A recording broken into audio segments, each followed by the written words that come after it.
आत्मने नमः, परमात्मने नमः।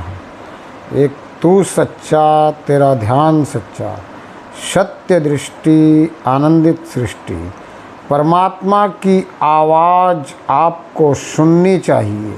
परमात्मा आपके अंदर से आपको आवाज़ देता है, लेकिन आप समझेंगे कैसे कि यह परमात्मा की ही आवाज़ है।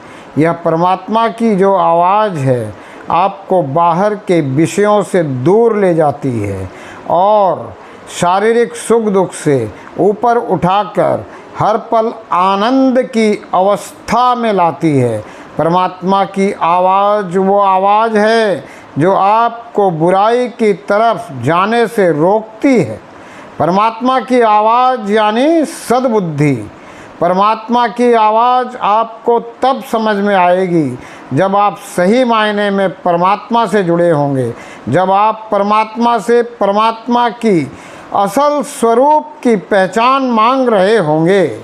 सिर्फ परमात्मा में ही सामर्थ्य है कि आपको ऐसी दृष्टि प्रदान करेगा कि आपको परमात्मा के असल स्वरूप दृश्यमान हो जाएगा।